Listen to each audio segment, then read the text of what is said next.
은혜를 주실 줄로 믿습니다. 제가 부탁하고 싶은 게 있어요. 뭐냐면 예수 믿었기 때문에, 주의 길을 걸어가기 때문에 나의 적들을 싹 다 부시고 없애는 게 아니에요. 그렇게 기도하시면 저는 잘못됐다고 봐요. 때로는 그렇게 기도해도 나를 속삭인 사람이 그대로 남아있을 수 있어요. 그거를 상관하지 말고 주님 손만 붙잡으면 돼. 주님이 임재하시기만 하면 돼. 그 사람이 남아있기 때문에 기도가 응답이 안 된 게 아니야. 이게 하박국 봐요. 하박국 보면은 처음에 막 불평하잖아요. 주님, 어떻게 악인이, 그리고 하나님을 모르는 이방민족이 더 불법을 행하는데도 잘 살고 정의가 무너지고 뭐 여러 가지.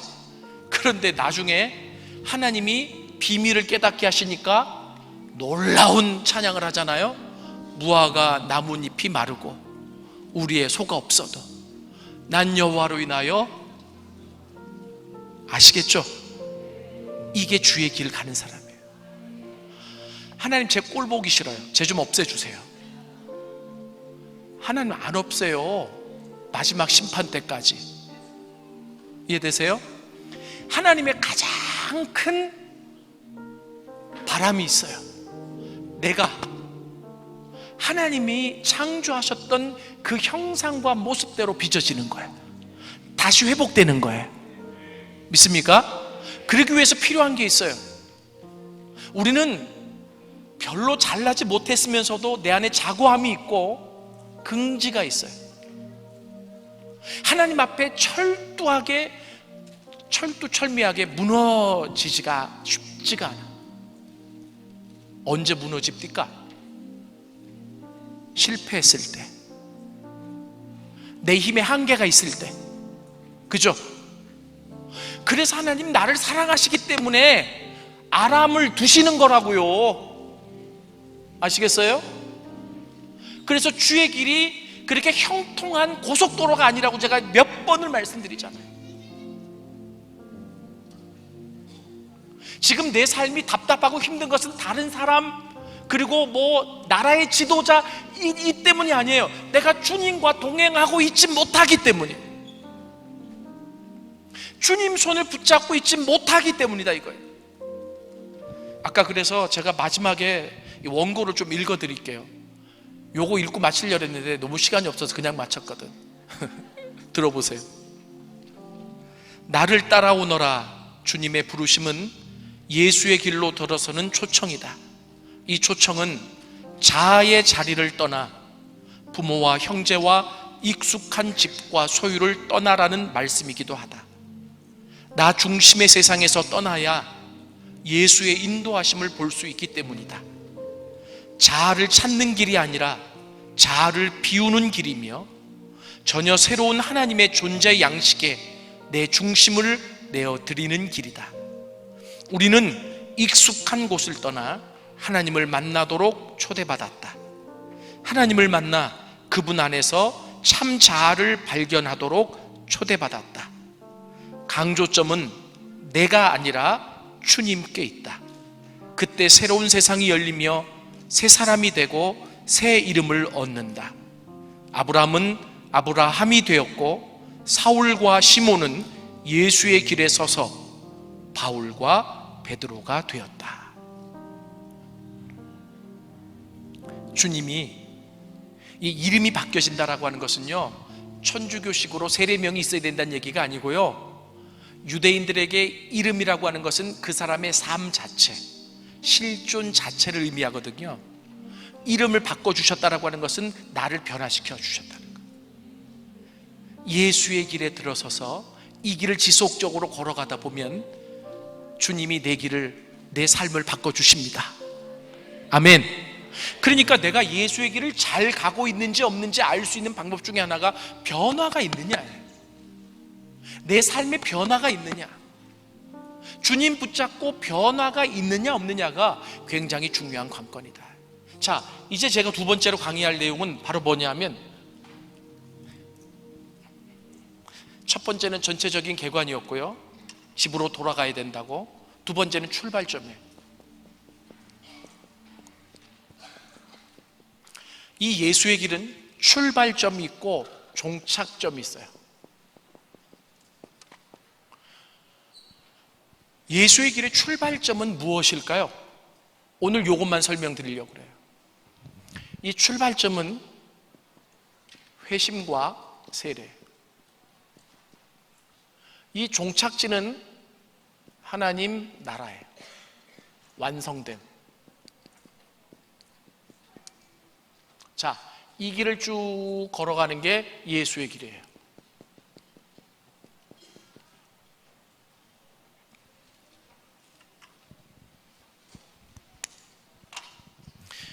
제 얘기 잘 들어보세요. 저는요 좀 그래요. 뭐냐 하면 예수의 길을 걸어가야 된다, 주님 손 붙잡고 걸어가야 된다, 아멘 하는데 이거는 무턱대고 주님 손 잡고 그냥 무조건 가는 길인가? 이런 생각이 드는 거죠. 그죠? 이게 뭔가 이 신앙의 길이, 이게 예수의 길은요 한마디로 말하면 신앙의 여정이에요. 그러면 A, B, C, D가 있지 않을까 이거예요. 그죠? 그럼 우리가 세상의 길을 걸어가다가 돌이켜서 예수의 길로 간다라고 했을 때 도대체 이 출발점은 어디고 종착점은 어디냐? 분명히 있다라고 하는 거예요. 그래서 지금 오늘 제가 이 출발점을 설명드릴 때 비록 출발점이지만 이 안에 시사하는 바가 많아요. 왜 그러냐면 세례라고 하는 것이, 회심이라고 하는 것이 그렇게 중요하기 때문에 그래요. 자, 그러면 이제 제가 여러분들에게 이제 말씀을 좀 드리려고 하는 게 그거예요. 뭐냐면 이 회심이라고 하는 것이 바로 뭡니까? 회심은 일생에 단 한 번 해요. 근데 많은 사람들이 이렇게 알고 있기 때문에 한 번만 하면 끝인 줄 알아요. 그런데 중요한 문제는 진정으로 회심했느냐가 중요한 거예요. 이게 회심이라는 말이 좀 어렵죠. 이게 이제 영어로 conversion 이렇게 써요.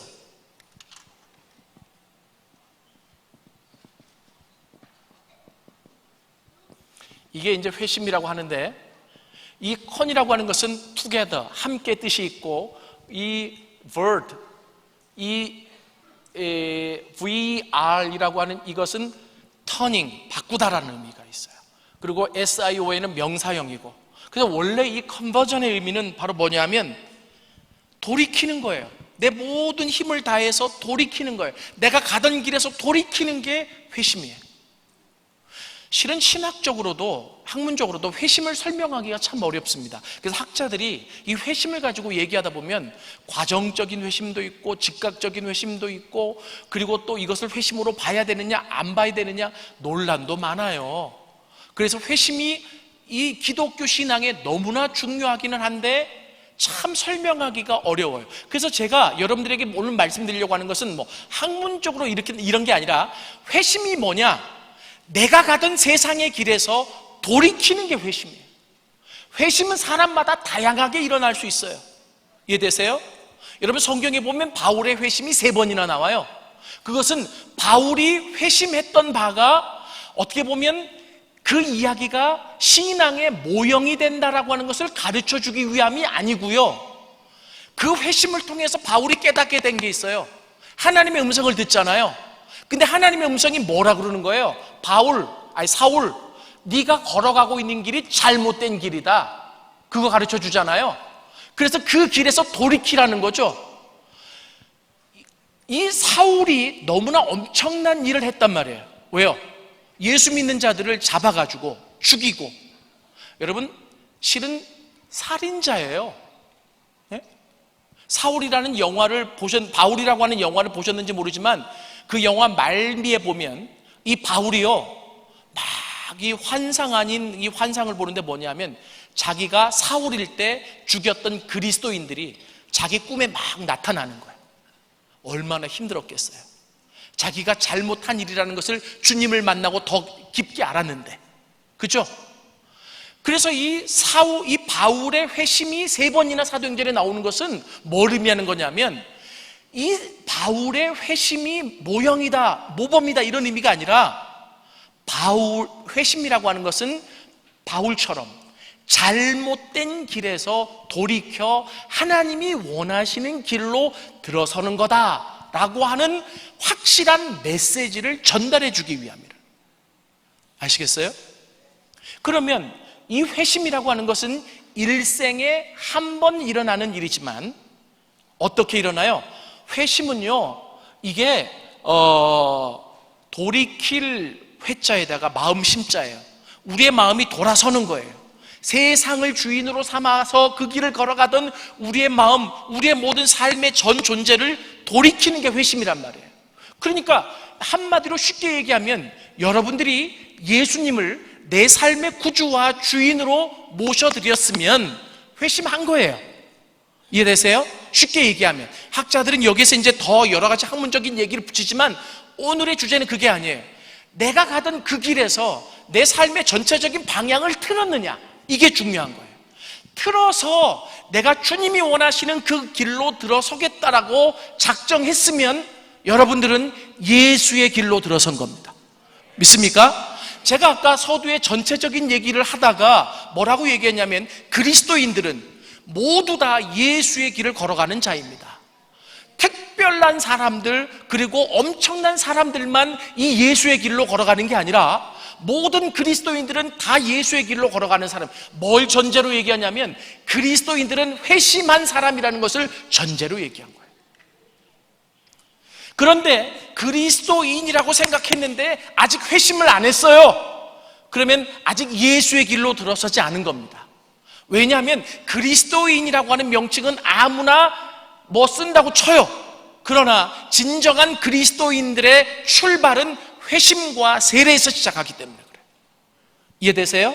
그래서 오늘 이 첫 번째, 이 두 번째 이 주제 강의에서 여러분들에게 말씀드리고 싶은 것은 바로 뭐냐 하면 예수의 길로 어떻게 들어섰느냐, 그것은 그 주님의 부르심과 그리고 복음을 듣고 내 인생이 잘못됐고 한계가 있음을 깨달아 돌이킨 거예요.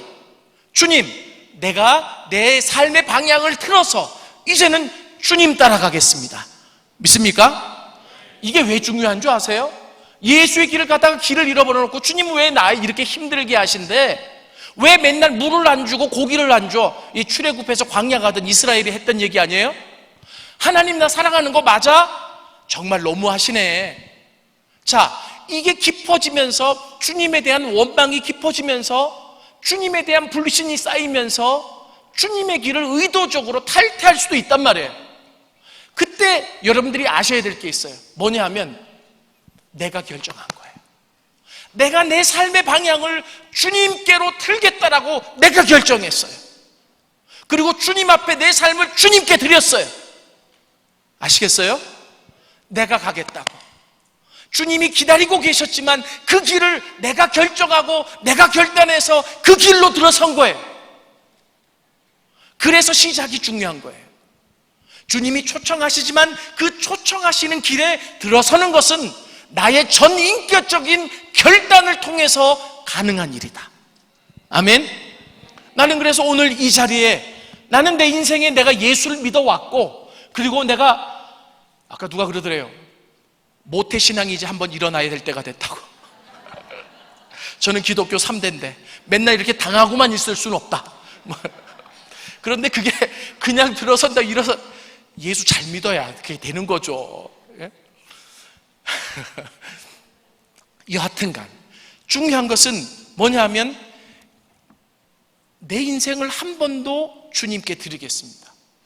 나 이제 내 삶을 내 뜻대로 가지 않고 주님이 이끄시는 대로 가겠습니다라고 내 삶의 방향을 틀어본 경험이 없는 사람은 오늘 결단하십시오.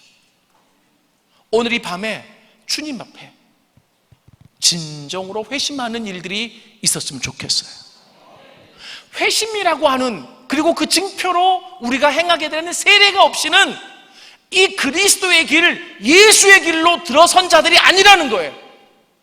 예수의 길로 들어서지 않았기 때문에 어떻게 돼요? 문의는 그리스도인인데 주님의 인도하심을 못 받는 거죠. 때로는 그 길에 들어선 자들도 길을 잃어버릴 때가 있는데, 그 길을 잃어버렸을 때 주님이 손 내미시면 잡을 수 있잖아요. 아까 우리 찬양했잖아요. 손 내미시네 하고 나오잖아요. 또 다 잊어버렸구나. 그 가사 하나하나를 잘 보시라니까요. 예? 그런데 이게 출발이 안 된 사람은 전혀 주님이 안 보이는 거예요. 어떻게 잡아? 그래서 중요한 게 이 회심이라는 게, 이 회심은 여러 종류가 있고 방식이 있지만 여기서 그걸 얘기하려고 하는 게 아니라 방향을 얘기하는 거예요. 삶의 방향이 틀어졌느냐? 삶의 방향이 틀어졌느냐? 내가 삶의 방향을 예수께로 맞추겠다고 결단했느냐? 이게 중요하다. 그러면 그렇게 결단했으면 그 결단대로 끝까지 사는 거야. 믿습니까? 누가 결단했어요? 내가 했어, 내가. 그죠? 내가 결단했다고요. 왜요? 내 방식으로, 나의 없는 힘과 한계로는 도저히 내 삶을 내가 끌어갈 수가 없기 때문에 내가 주님 앞에 결단하고 주님께 내 삶을 의지했잖아요. 아까 1시간 동안 찬양할 때 보니까 가사가 너무 어마무시하대. 그냥 내 뜻대로 말고 주님 뜻대로. 얼마나, 와, 나는 몇 번 돌리는가 세어보려고 그랬어. 근데 주님의 임재가 있으니까 우리가 별로 지루해하지 않고 계속 부르시더라고. 그거 다 결단했기 때문에 가능하면서 따라가는 거 아니에요? 결단 못한 사람은 아까 속으로 지겹다 그랬을 거야 아마. 아유, 우리는 지겹고 안 지겹고, 저도요 솔직히 말하면 많이 돌리는 거 싫어해. 그래서 우리 찬양팀에게도 제발 찬양 많이 돌리지 말라고. 그런데 이게 이제 따라 부를 수 있는 이유는 주님의 임재가 있을 때. 저는 제가 생각할 때 아까 그 1시간 동안 굉장한 하나님의 임재가 있었던 거예요. 그냥 만지시고, 그리고 우리, 나중에 내가 밥 한 끼 사야지 우리 김민규 목사한테. 얼마나 훌륭해. 지금 교파를 초월해서 집회를 많이 다녀요. 그냥 그 찬양 사역도 하고 말씀 사역도 하고 이제 이러는데, 여하튼간 그러니까 출발이 어디냐. 그 다음에 두 번째는, 제가 이제 시간이 없기 때문에 빨리빨리 나가요.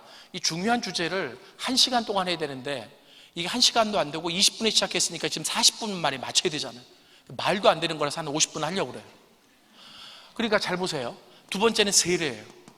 여러분, 제가 물어볼게요. 알아맞추시는 분에게는 칭찬해 드릴게요. 구약에 세례가 있었게요, 없었게요?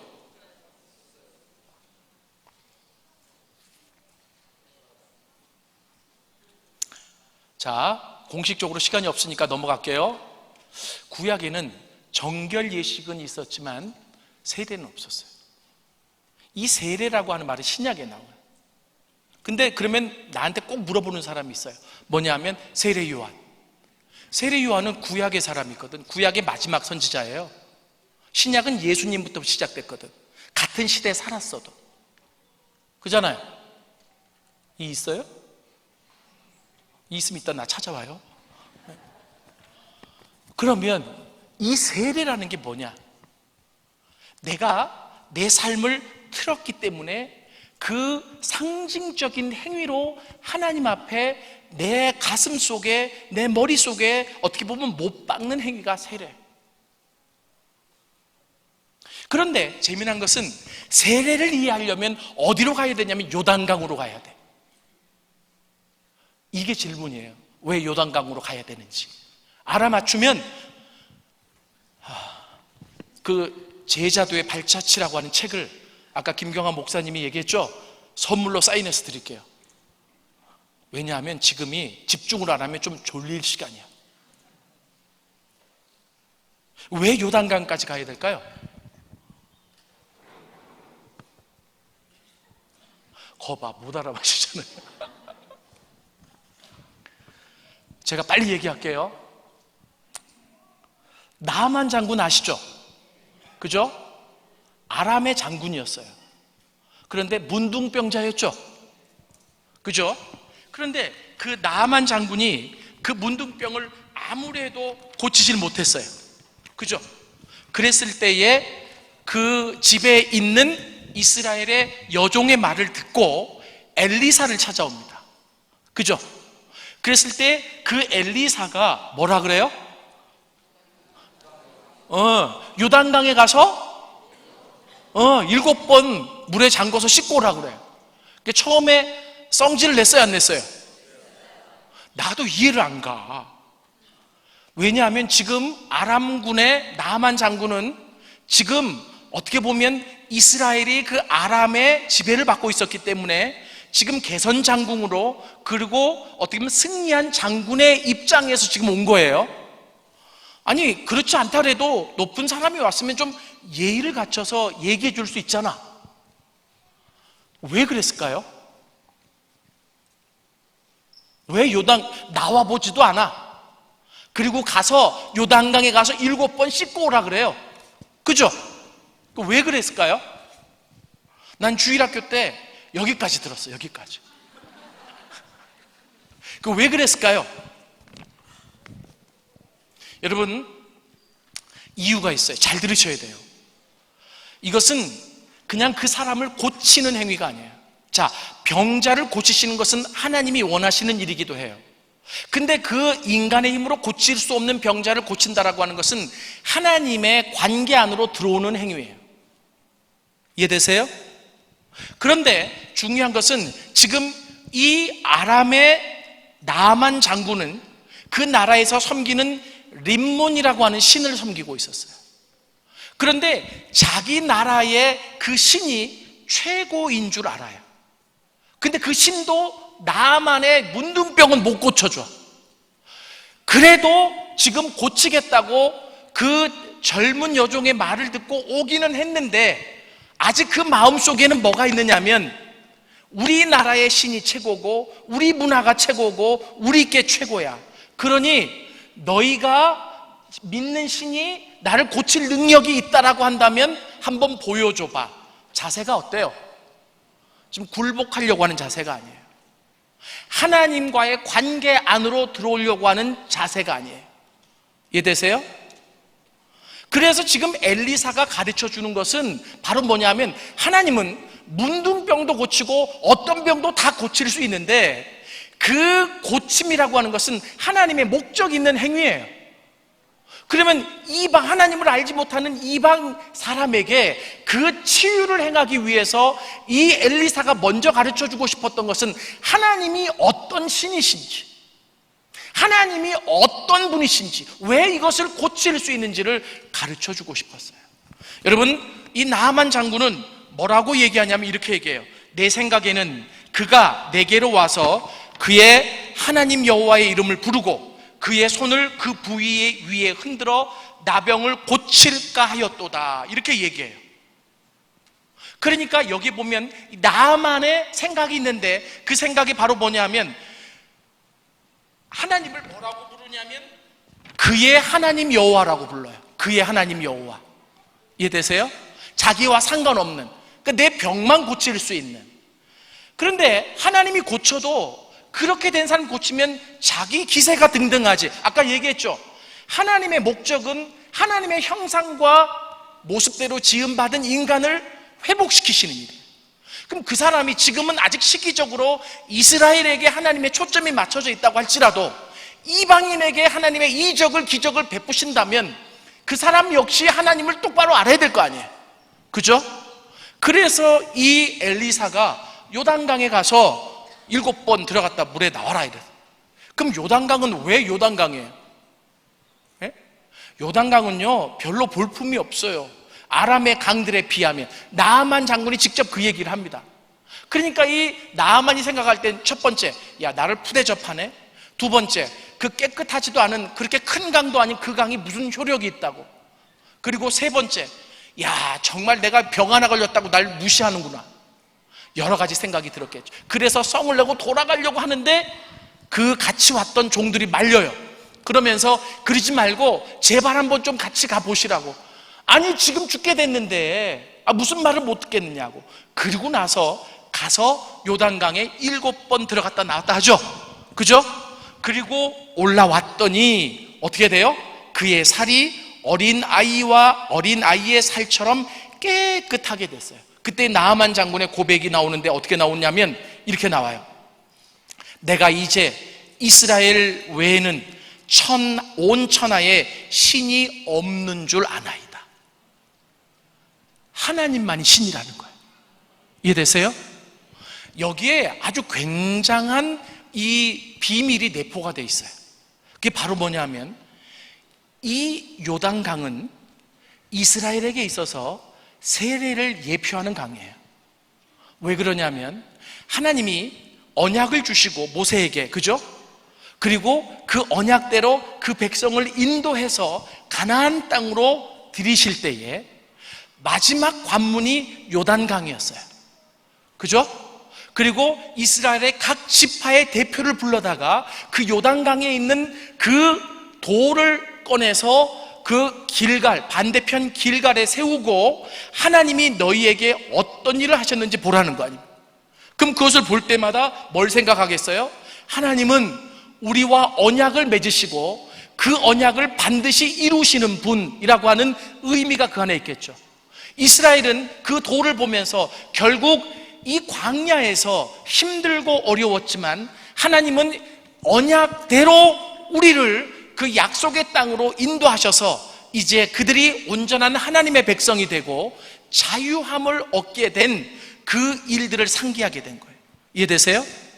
결국 이 요단강은 이스라엘에게 있어서 새로운 정체성을 부여해주고 하나님의 약속을 반드시 지키신다는, 그리고 그 땅에 들어가서 새로운 삶의 출발을 의미하게 된 마지막 관문이었다는 거예요.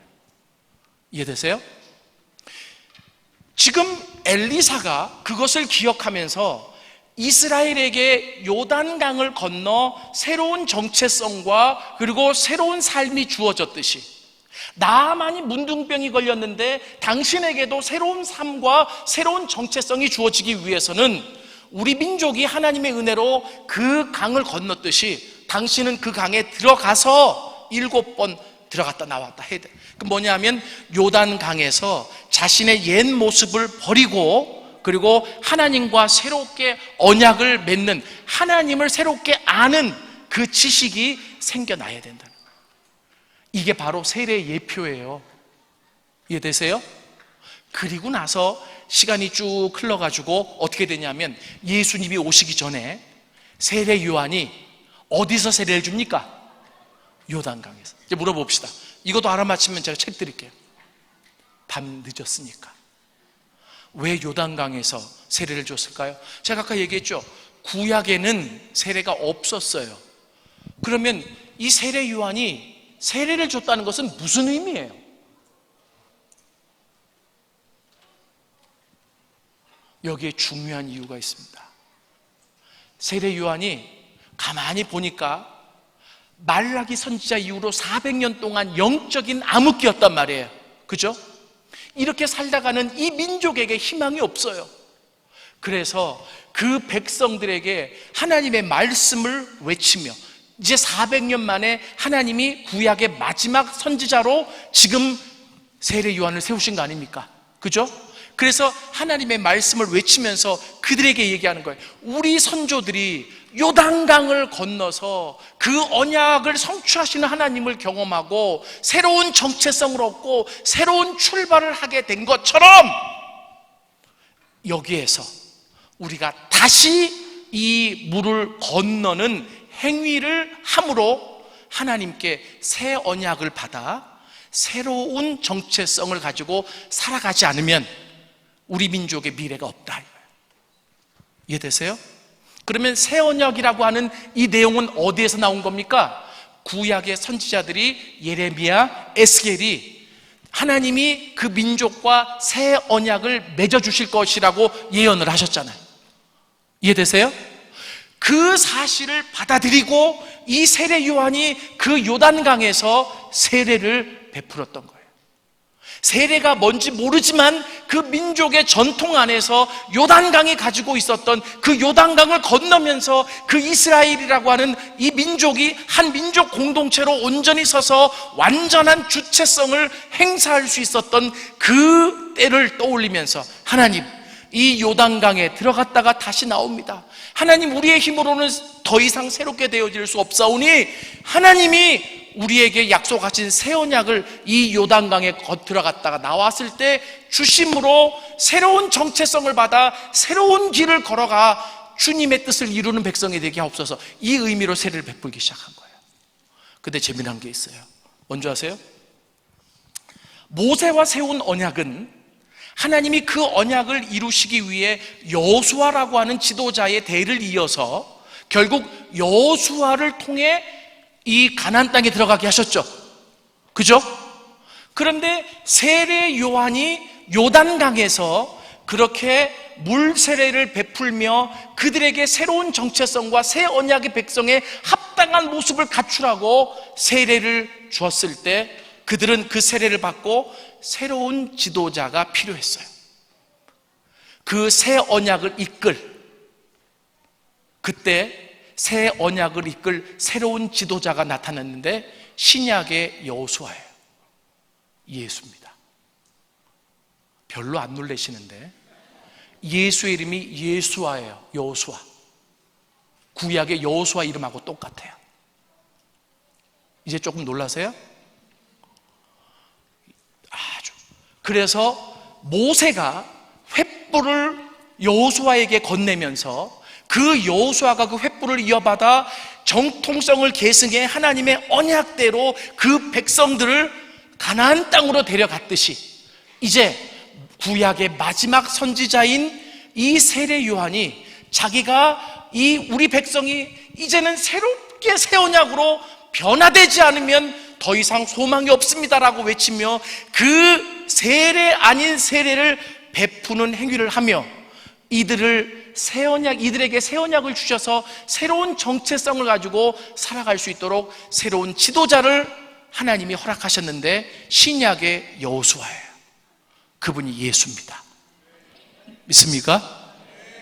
그리고 그 예수에 의해서 결국 사람들이 진정한 세례를 받게 돼요. 그래서 초기까지는 이스라엘 사람들이 세례하면 뭘 떠올렸냐면 세례 요한의 세례를 떠올렸어요. 그런데 예수님이 십자가에 죽으시고 부활하신 이후에 이 세례라고 하는 것은 십자가의 죽음과 부활로 바뀌어졌습니다. 세례를 받는다라고 하는 것은 예수님의 십자가 사건과 예수님의 부활 사건에 내가 동참하는 행위로 바꿔진 거예요. 이해되세요? 결국 이 십자가의 죽음과 부활이라고 하는 이 세례의 원조가 바로 어디냐면 요단강이에요. 제가 이 이야기를 왜 드리냐면 그냥 십자가에 내가 죽었습니다. 세례라고 하는 것은 물에 들어갔다가 나오는 침례가 기본이거든요.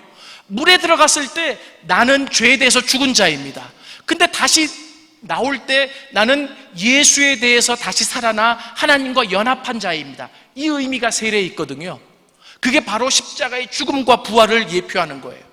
그런데 이게 갑자기 나온 게 아니라 바로 요단강, 구약의 요단강, 그 선조들이 요단강을 건너면서 가나안 땅에 들어갔던 것처럼 나만이 요단강에 들어가서 7번 빠졌다가 나오는 세례 모형을 보여주면서 병이 낫고 하나님을 고백했던 것처럼 이젠 더 이상 소망이 없는 유대인들에게 이 세례 요한이 그 선조들의 의식을, 상징을 떠올리면서 요단강에 가서 세례를 받아야 새 언약을 받고 새로운 민족이 될 수 있다라고 외치기 시작했다라고 하는 거예요. 그때 하나님이 새 언약을 주시고 그리고 새 언약에 걸맞는 새로운 지도자를 주셨는데 그분이 신약의 여호수아다. 아멘. 이게 예수의 길의 출발점이라고 하는 거예요. 출발점. 그러면 우리는 회심하고 그리고 세례를 받음으로 뭐예요? 이미 작지만 십자가를 경험한 자들이에요. 주님, 저는요 제가 아무리 노력해도 제 힘으로 안 돼요. 저는 한계가 있는 자예요. 주님, 제 능력으로는 안 돼요. 그래서 내가 내 인생의 주인이 됐던 것을 다 내려놓고 예수님을 내 삶의 주인으로 모시겠습니다. 예수님이 내 삶을 좀 이끌어가 주세요. 예수님이 내 삶을 핸들링해 주세요. 이게 바로 뭐예요? 세례의 의미예요. 세례를 받으신 분들은 그 의미대로 받으신 거예요. 그래서 이 회심과 세례가 바로 이 예수의 길의 출발점이 되는 거예요. 아무나 예수의 길에 들어선 게 아니고 회심을 통해 이 세례라고 하는 상징성 안에서 나를 기꺼이 주님 앞에 내어드린 자가 예수의 길의 출발점에 들어선 거다. 믿습니까? 이게 왜 중요하냐? 아까 그랬죠? 예수의 길을 가는 동안에 너무나 어려운 풍파도 있고 이 세상이 만만찮아요. 그때마다 주님이 우리로 하여금 깨닫게 하시는 게 있어요. 첫 번째, 네가 회심했잖아. 물론 꼭 그렇다는 얘기가 아니라 우리가 우리를 돌아보잖아요. 네가 회심했잖아. 네가 나는 죽고 예수와 살아, 예수님이 이끄신 대로 간다고 했잖아. 왜 힘든 줄 알아? 다시 네 힘을 가지고 살아가기 때문에 그래. 다시 너의 삶을 네가 끌고 가기 때문에 그래. 왜 그 출발점을 잃어버리냐 이거. 왜 그 출발점을 다 잃어버리고 시간이 좀 흐르니 만만하니까 내가 원하는 대로, 내가 생각하는 대로 내 삶을 끌고 가는 거예요. 그러니 예수의 길로 들어섰다가 다시 앞이 보이질 않고, 그리고 깜깜하고 어려운 거예요. 그런데요, 저도 경험해 보니까 몇 번 해서는 깨닫지 못해. 언제까지 이게 반복되는 줄 아세요? 주님 앞에 절대적으로 굴복할 때까지 울어야 돼. 주님, 못해요. 주님, 잘못했어요. 나는 안 돼요 하고 주님 앞에 온전하게 돼. 어떻게 보면 세례라고 하는 것은 상징성이 있지만 그 상징성이 우리의 좌표가 되고 목표가 된 거예요. 주님, 내가 죄에 대해서 온전히 죽겠습니다. 주님, 예수 안에서 다시 살아나겠습니다. 주님과 연합해서 이 길을 가겠습니다. 세례 받았잖아요. 근데 왜 내 마음대로, 내 뜻대로 내 삶을 끌어가려고 하냐고. 그러니까 또 넘어지고, 그러니까 또 쓰러지고.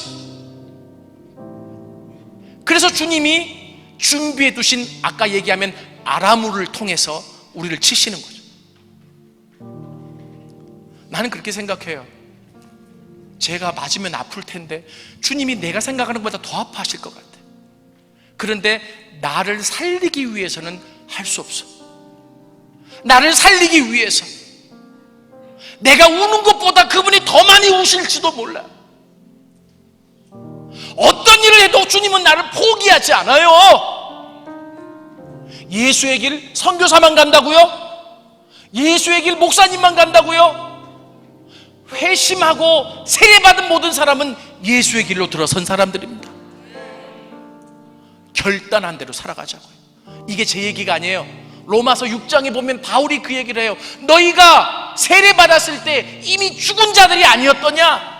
왜 자꾸 살아서 너희 마음대로, 너희 고집대로 살아가려고 하느냐?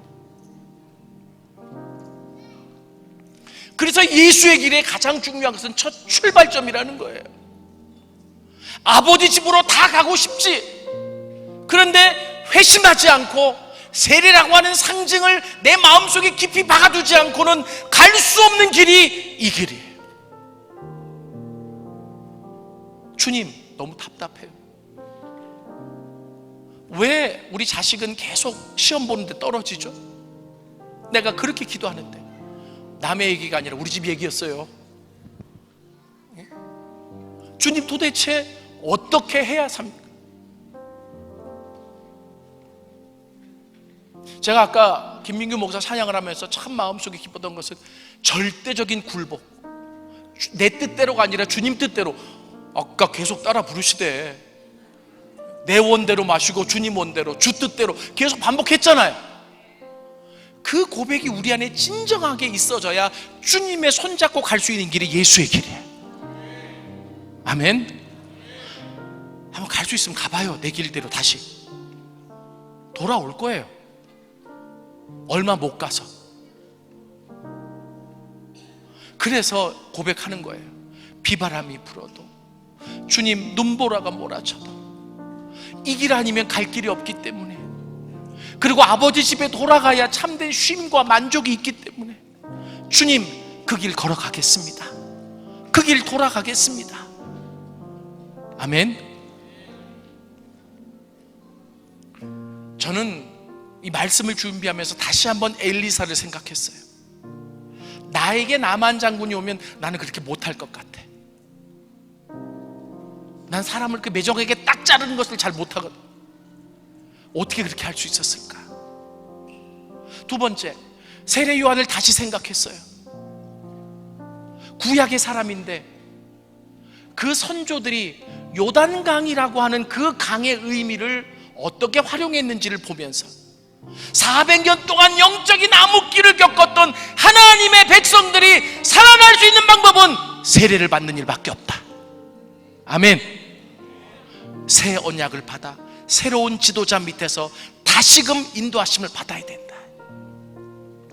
그래서 그 믿음 가지고 하나님이 그래서 준비하신 그 사람을 통해 세례를 받게 하셨잖아요. 구약인데 세례가 나온 거야 이게. 예? 이것은 구약에 있었던 정결 예식과 다른 거예요. 목숨을 걸고 하나님 이것 아니면 이 백성 죽어요. 살 수가 없어요. 하나님이 언약을 주셨지만 그 언약을 지키지 못해서 나라를 빼앗기고 로마에게 지배를 당하게 돼요. 하나님 이젠 더 이상 소망이 없어요. 우리 선조들이 그랬던 것처럼 요단강에서 죽겠습니다. 그러니 우리를 다시 살리셔서 새 언약을 주시고 새 지도자를 세우셔서 우리를 이끌어 주시옵소서. 이런 절박함이 있어야 다시 길이 열리죠. 할렐루야. 오늘 시간이 없어서 준비한 건 많은데 여기까지 할게요. 이 출발점까지. 제가 앞으로 3번 더 강의해서 몇 포인트를 더 잡을 거예요. 예수의 길에 가장 중요한 그 포인트들. 그래서 제가 여러분들에게 그냥 주님 손잡고 막연하게 가는 길이 아니에요.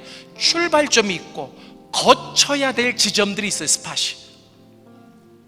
그리고 내가 알고 있는 모든 지식을 다 견뎌내기 위해 스포일러, 겟세마네에 올라가야 돼. 피가 땀방울처럼 흘리듯이 결사적인 기도가 없이는 십자가에서 죽을 수가 없어요. 아까 김용희 선교사님이 갈라디아서 2장 20절, 여러분 보세요. 선교사님들이 다 내던지고 주님 뜻대로 살겠습니다 했는데 복음의 능력이 안 나타나서 이제는 이 선교단체를 해체하든지 복음의 능력을 경험하든지 실제적인 얘기를 해주셨잖아요. 그죠? 저는 참 감사했어요. 우리에게 그런 결단이 있는지. 이 길을 걸어가다 보면 너무 답답하면 그때까지 와요. 그 결단이 있어야 길을 찾는 거예요. 그 결단이 있어야 주님의 길을 걸어갈 수 있어요. 제가 말씀을 준비하면서 겟세마네의 기도, 이게 결국은 갈라디아서 2장 20절을 가능하게 하는 힘이다. 왜 제자들이 예수님이 십자가 질 때 다 도망가 버린 줄 아세요? 겟세마네의 기도 때 시험에 들지 않게 깨어 기도하라고 했는데 기도하지 못하고 다 잤기 때문이에요. 너무 많이 얘기했네. 내일 얘기해야 되네. 7분밖에 오버 안 했어요. 찬양하고 기도하고 자유롭게 돌아가시겠습니다. 아셨죠? 자, 그 자리에서 다 일어나세요.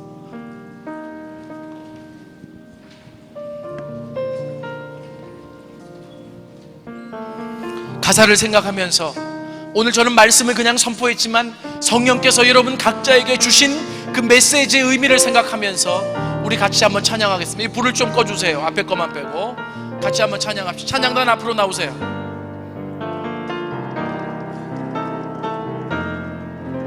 잠시만요. 찬양단 앞으로 나오시고.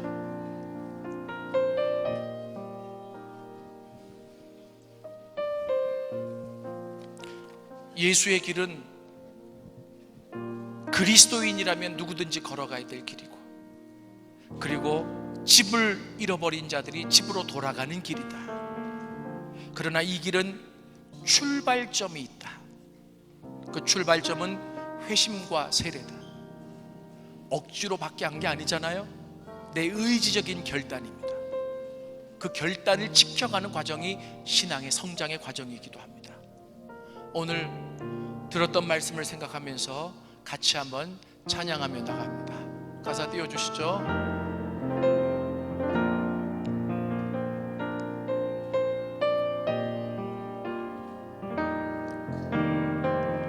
비바람이 앞길을 막아도 나는 가리, 주의 길을 가리. 눈보라가 앞길을 가려도 나는 가리, 주의 길을 가리. 이 길은 영광의 길, 이 길은 승리의 길. 나를 구원하신 주님이 십자가 지고 가신 길. 아멘. 나는 가리라,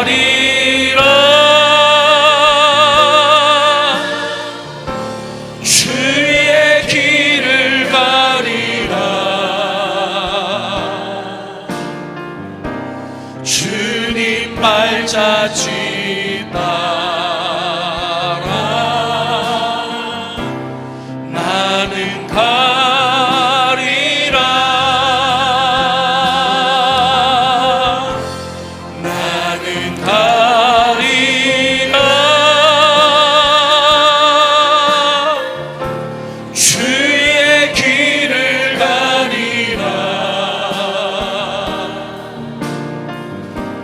주님 발자취 따라 나는 가리라. 잠시만요. 저는 오늘 이 시대에 엘리사가 나와야 돼요.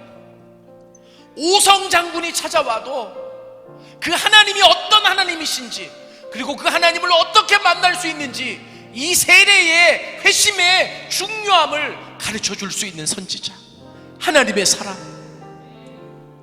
그렇게 민족이 힘들고 어려울 때 이 민족이 살 수 있는 방법은 우리 선조들이 그랬듯이 요단강에서 죽음을 각오하고 결사적으로 하나님 앞에 메어 달려 죽을 때 하나님이 우리를 다시 살리시며 새 언약을 주실 것이라고 외칠 수 있는 선지자, 우리가 되어야 되지 않겠습니까? 하나님, 이 길을 걸어가게 하여 주옵소서. 이 길 걸어가게 하여 주옵소서. 우리 다시 한 번만 부르고 주여 삼창하고 기도합니다.